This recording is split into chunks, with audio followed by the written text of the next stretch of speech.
What's up, good people, and welcome to another edition of the Indie Tip of the Week. My name is Chris Clay. I am the ambassador for indie artists and indie music. Welcome to this episode of the Indie Tip of the Week. And to start off right off the top, I got to address something from the last episode.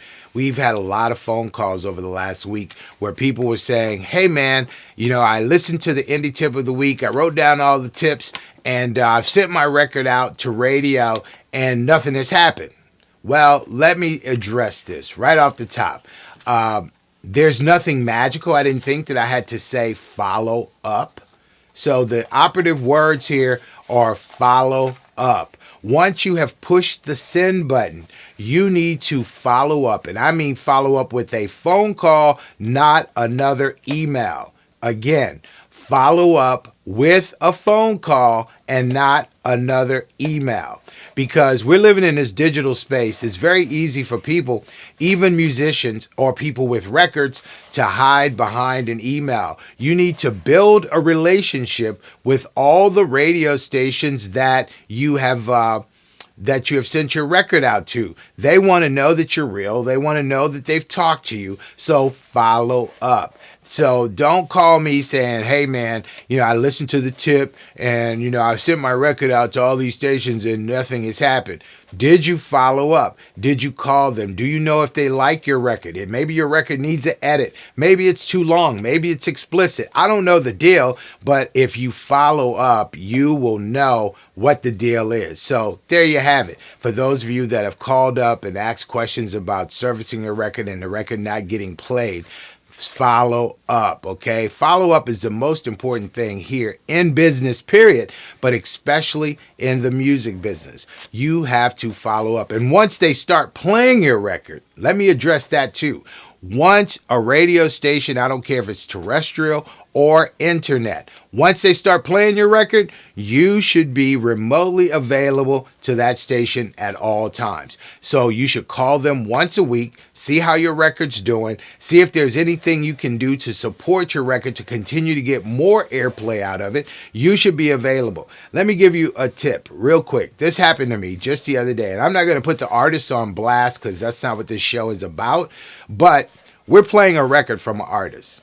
The record is performing really, really well. And I like the record. It's a really cool record. So my assistant sent an email to his management company and said, hey man, the record's performing really well for us. It's, doing extremely well with requests. We would like to get an interview with the artist. Well, the management company calls back and says, we're not ready yet. We're not ready yet. What do you mean we're not ready yet? You've already sent the record to radio. The record's getting played. What do you mean you're not ready yet? And it's like, oh, we haven't shot the video for the record. We're just not ready to do interviews. Can you guys wait till the middle of March, maybe April?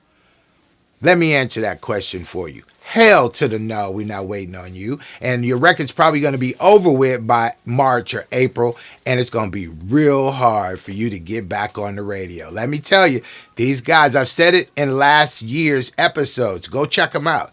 These guys at radio, they like artists. They get real finicky really fast. So be prepared, people. Be available. If you're not ready to do all the things that it takes to promote your record, then do not send your record to a radio station, because a radio station is not working on your timeline. They're working on their own damn timeline, and it's a gift because of so many records that come to the radio station. It is a gift for a radio station to want to play your record, okay? Now, let's get to this week's Indie Tip of the Week. Today, we're talking about getting these checks, baby. These BMI, ASCAP, CSAC checks, that's what I'm talking about. They just came out. I had a nice run, man. I made a little money this time around. We're going to put this up on the screen so that you can see what they look like. We'll probably blur out the numbers because that's nobody's business but my own. But you can see exactly what it looks like. And so we're going to talk about this because I had an experience just this past weekend. Went to a studio session. I'm just a bystander because they asked me to come check it out. So I'm bystanding. And you got the producer who made the music, you got some songwriters in a room, there was two of them, and the beat was banging. It was just a cool groovy track. The writers were throwing ideas out and all this stuff, and all of a sudden they wrote a song, and everybody was feeling good, got caught up in the vibe, which you are supposed to.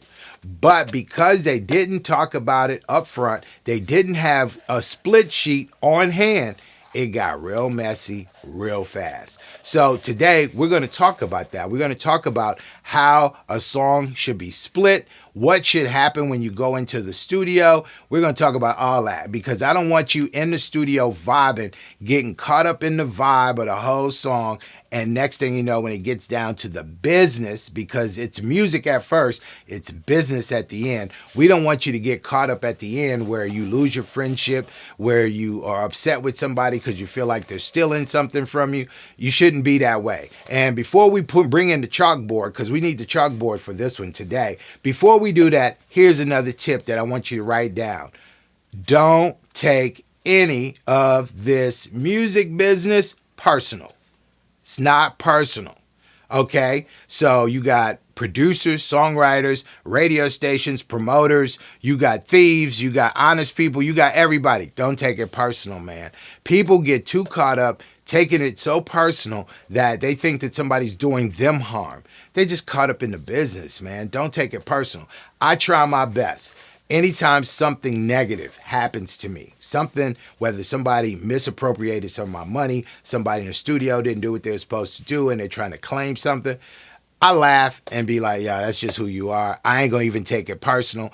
But don't get personal with the music. A lot of people call the radio station. I'm listening to Heather's phone calls sometimes, and people are calling the radio station asking, and she'll tell them straight up, like, it's okay, but it's not a record that fits my radio station.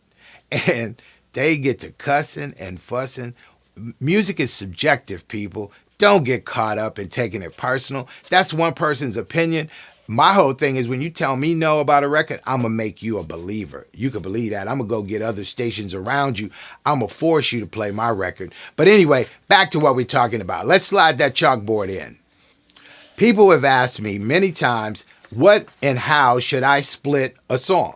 So today on the chalkboard, we're going to show you exactly how a song is split. Now, we're going to work from the publishing standpoint, okay? Songwriters are songwriters. You know what's what on that, and I'm going to show you in this publishing piece, it will probably reflect the same on songwriting, okay? Here we go. There's 100% of a composition available on the songwriting side. There's 100% on the publishing side. Okay, we're all in agreement with that, right? So normally the songwriting split is going to look like the publishing split. So we're just going to work from the publishing side of it, okay? So the way that I like to do things, keep it real simple, real easy, is that the person who did the music, so say that I created the music for this track. I don't care if it's a rap track, song, whatever. It doesn't matter. I did the music for it. So 50% of the publishing comes to me because I did the composition. Now we have lyrics. Let's say we had two songwriters in the studio, they're throwing ideas out, and then all of a sudden one of the songwriters comes up with the hook, the main hook of the song. I believe that person deserves 25% of the publishing because they came up with the hook of the song. So now 75% of the song is already taken. If that songwriter that wrote the two verses did both of them, he would get the remaining 25% of the song. But let's say that there was a third person in the room that wrote the second verse of the song or the first verse of the song. Well, that person would get 12.25, and then the other songwriter that wrote the other verse would get 12.25. That would give you your 100%. That's how it works. Now, some people like to just keep it simple and split it right down the middle. They say, I did the music, you wrote all the words, it's 50-50 all the way across. That's cool too. Now, back to me. If you're not bringing a split sheet to the studio, people get amnesia in this business super duper quick. I've never seen people get more amnesia than in a recording studio. So every time that you go to a writing session, every time that you go to a recording session where there's going to be creativity happening, where you guys are going to be composing something, if you don't have a split sheet in your hand, then you're crazy and you're not serious about your money, and getting things like this probably won't happen. So when you get ready to go to the studio, you can go online, find you a split sheet, print it out, take it to the studio with you. Soon as you guys have completed writing the hook, the verses, and you have a complete composition, you should stop vibing for a minute, do the paperwork, have everybody sign off on it and all the appropriate boxes checked. And that way you go make a copy of it and everybody is honest now. Now you don't have to worry about hiring a lawyer or waiting till the song comes out and all of a sudden your publisher or somebody from BMI, ASCAP, CSAC starts calling you up and saying, hey, I'm the administrator of your publishing and there's this person over here that's claiming 50% of the song, and you're like, what the hell? That never happened. So if you have your split sheet where everybody has signed off, you will not have that problem. Also, once you have, because we're living in a digital domain, once you have completed the song and it's done, it's being mixed, while it's in the mixing process, and because you have your split sheets already done, you need to not only go to ASCAP, CSAC, BMI, whichever one that you belong to, you not only need to go there, but you need to go to soundexchange.com and open up an account and log in your repertoire to them. Now, what Sound Exchange does, they're the digital component of getting your publishing and your songwriting, okay? So what they do is they look around on Instagram, on Facebook, on YouTube, on Tidal, on Spotify, and all these other places, and they collect your digital royalties. So I'm here to make sure that you do not leave any money on the table, folks. So remember,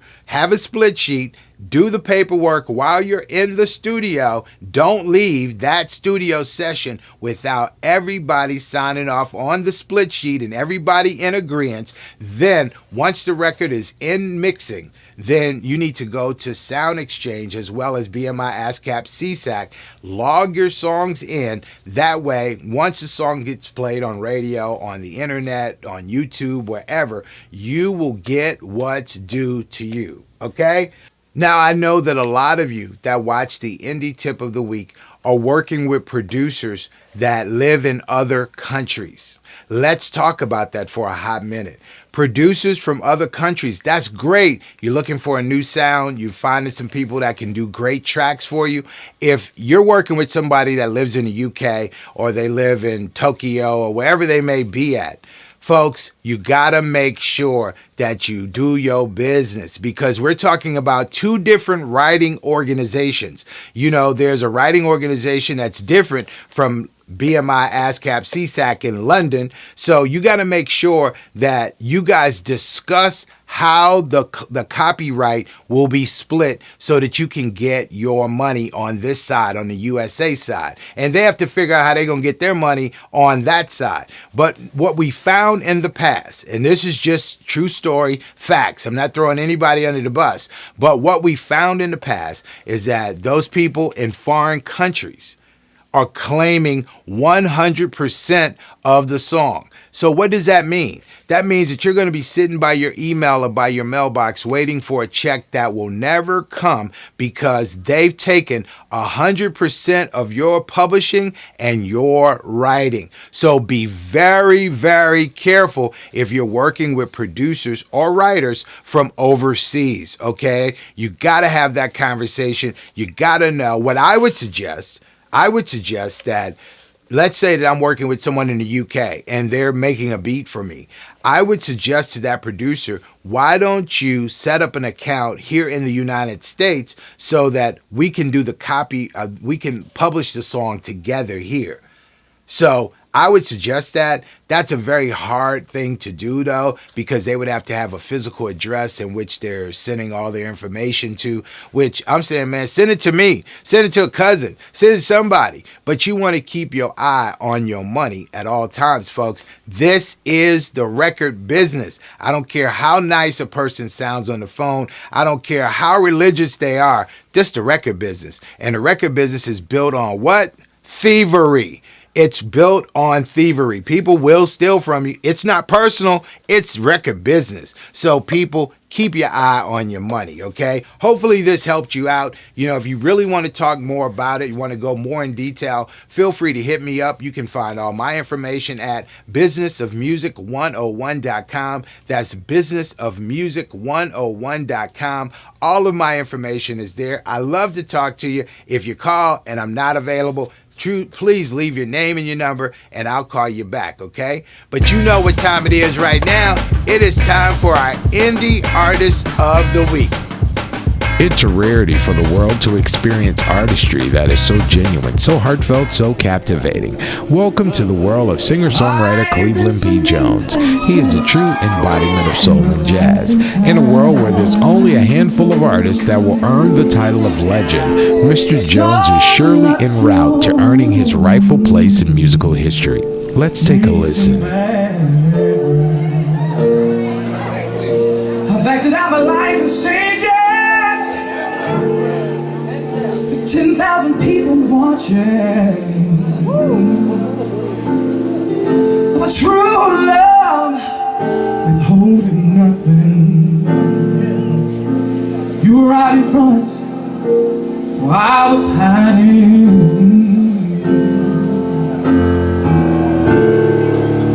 But now I'm so much better. And if my words don't come together,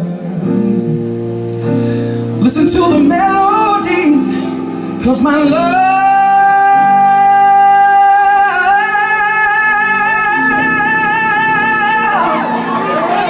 is in there hiding.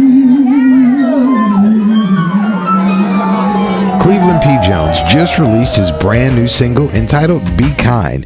It is a fast riser on the indie soul chart and it's winning fans all over the world. The single is currently available at all streaming and download sites. Get out and support this indie artist, Mr. Cleveland P. Jones. He's our Indie Spotlight Artist of the Week. Oh, I am so feeling this. What a cool brother he is, man. I had the opportunity to meet Cleveland. He's a really dope guy. Got an incredible single out there right now called Be Kind. Please, folks, get out and support indie music. Hit the buy now button. Help this brother continue to move his brand forward. He's actually vying for your support, and I think he deserves it. He's a really good guy. This is somebody I personally know, and I think that he's just a super artist, a really sweetheart of a person, and you're going to love his music, okay? So definitely get out and support it. That's going to put a wrap on it for another edition of the Indie Tip of the Week. Once again, if you need to talk to me, you need to find me. You can get all of my information at thebusinessofmusic101.com. The website right here, businessofmusic101.com. Stop on by, holla at us. We love to talk to you. And until then, you make sure you keep betting on yourself and keep that music playing real loud.